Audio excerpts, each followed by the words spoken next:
ja'alal insana fil ardi khalifah.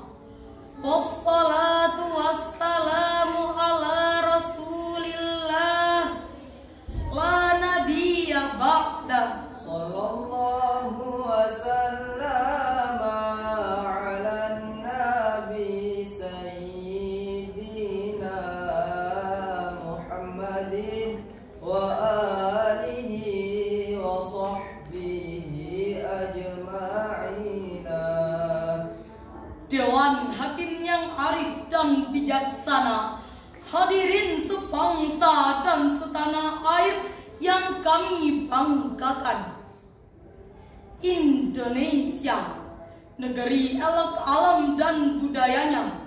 Jutaan hektar hutan Indonesia diandalkan sebagai paru-paru dunia. Namun hadirin, terdapat ancaman di balik keelokannya. Majalah National Geography menyebutkan Indonesia berada di area Ring of Fire atau cincin api Pasifik. Puluhan gunung Merapi aktif siap meletus kapan saja. Sesarpatan bumi menambah potensi terjadinya gempa. Bahkan tsunami siap melanda. Indonesia memang sangat rawan bencana. Sebagai faktanya, Badan Nasional Penanggulangan Bencana menginformasikan bahwasanya sepanjang tahun 2024 telah terjadi 2098 bencana, baik berupa banjir bandang, Tanah longsor, Bahkan gempa bumi masih membekas di ingatan kita. Peristiwa dahsyat yang membuat Indonesia menjadi perhatian dunia. tsunami melanda bumi Aceh pada tahun 2004. Gempa bumi memporak-porandakan Jogja pada tahun 2006. Gempa bumi juga menghancurkan kota Padang pada tahun 2009. Rentetan peristiwa itu hendaknya menjadi iktibar yang harus kita renungkan. Sebagai wujud cinta kami kepada Ibu Pertiwi, perkenankanlah kami membawakan syarahan Al-Quran yang berjudul Membangun Bangsa Tangguh dan Peduli di Tengah Bencana. Sebagai rujukannya, Allah berfirman di dalam Al-Quran Surah Ar-Rum ayat 41 sebagai berikut. A'udzu billahi minasy syaithanir rajim.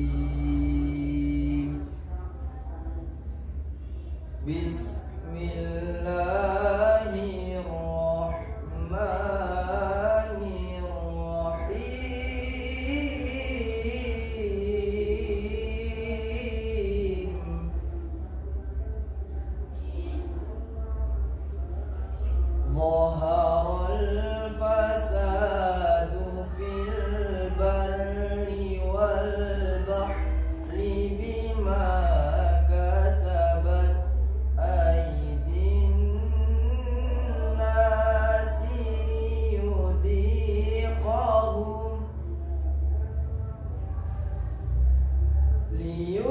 ليذيقهم بعض الذي عملوا لعلهم يرجعون.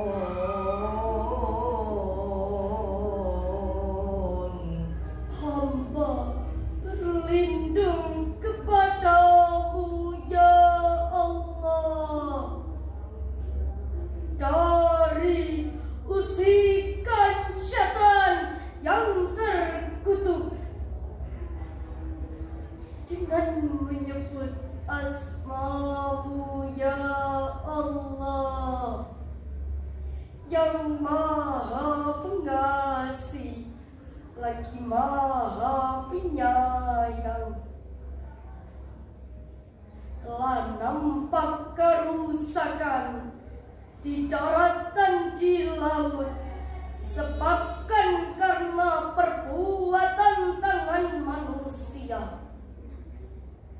Allah menghendaki agar mereka merasakan sebagian dari perbuatan mereka, agar mereka kembali ke jalan yang benar. Hadirin rahimakumullah, Profesor Dr. Muhammad Quraisy Shihab dalam kitab tafsirnya Al-Misbah menjelaskan bahwasanya maksud dari ayat ini adalah telah muncul kebakaran, kekeringan, kerusakan, kerugian perniagaan, serta ketenggelaman yang disebabkan oleh dosa-dosa yang diperbuat oleh manusia.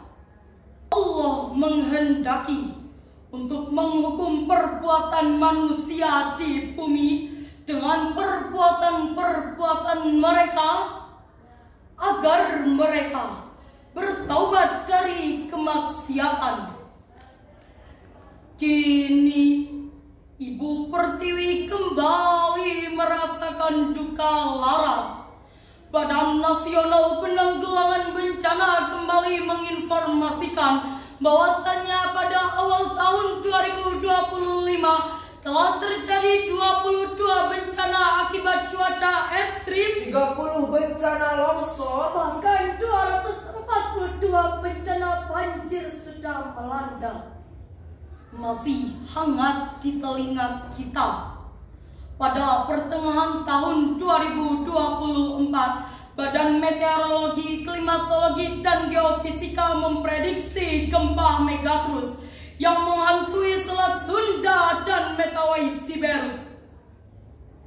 Hadirin, hal tersebut merupakan isyarat dari Yang Maha Kuasa agar kita senantiasa berbenah dan mendekatkan diri kepada Allah serta menjauhi segala larangannya.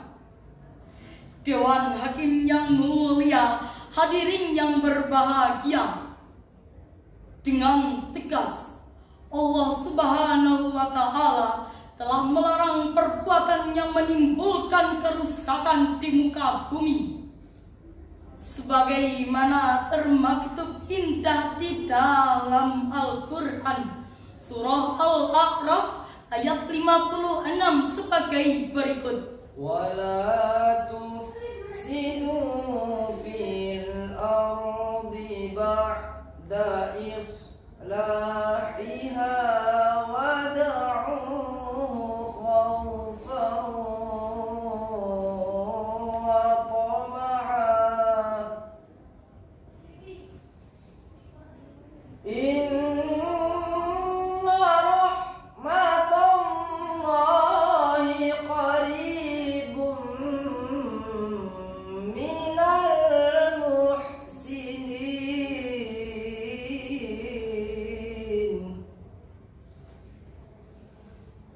إن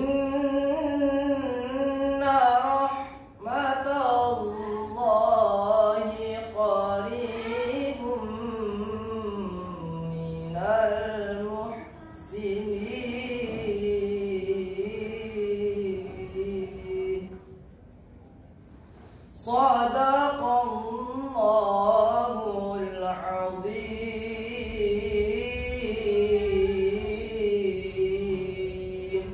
Dan janganlah kamu membuat kerusakan di muka bumi setelah Allah memperbaikinya, dan berdoalah kepadanya dengan rasa takut dan penuh harapan.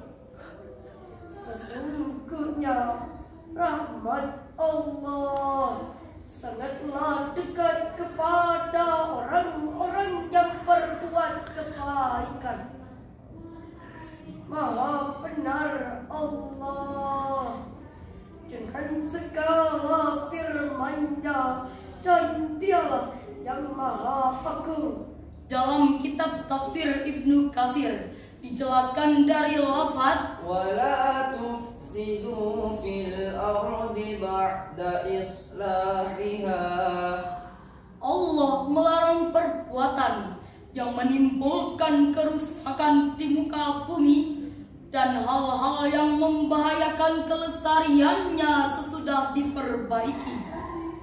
Karena sesungguhnya apabila segala sesuatunya berjalan sesuai dengan kelestariannya, lalu terjadilah pengerusakan padanya, hal tersebut akan membahayakan semua hamba Allah. Maka Allah melarang hal tersebut dan memerintahkan kepada manusia untuk menyembahnya, berdoa kepadanya, serta berendah diri dan memohon belas kasihannya. Hadirin rahimakumullah, dari dua ayat di atas dapat kita petik benang merah bahwa bencana alam disebabkan oleh kerusakan lingkungan. Oleh karena itu, Islam melalui Al-Quran dan Sunnah Nabi Sallallahu Alaihi Wasallam mengajarkan langkah bijak pencegahan bencana melalui pendekatan horizontal dan vertikal. Pendekatan horizontal dilakukan edukasi, konservasi, reboisasi, dan penegakan hukum. Edukasi Bertujuan membuka wawasan masyarakat akan pentingnya menjaga alam. konservasi, Berarti menjaga alam secara hati-hati. reboisasi Melakukan penghijauan kembali. penegakan hukum, Bertujuan agar pengerusakan tidak terulang kembali. Hadirin, inti sari dari syarahan di atas adalah jika alam terpelihara, maka kita akan sejahtera. Jika bumi merana, maka bencana membuat kita sengsara. dan jika bencana melanda, maka manusia menjadi nestapa. Oleh karena itu, waspadalah, waspadalah, waspadalah. Demikian syarahan yang dapat kami sampaikan. Semoga membawa manfaat bagi kita semua. Sebagai bahan memori, perkenankanlah kami membawakan sebuah syair. Marilah kawan semua menjaga bumi kita demi Indonesia sejahtera. Mari lakukan pencegahan dan perbaikan, tetap peduli dan selalu waspada. Demikian syarahan kami, terima kasih. Cukup sampai sini, kami undur diri. Ilal liqa ma'assalamah. Wassalamualaikum warahmatullahi wabarakatuh.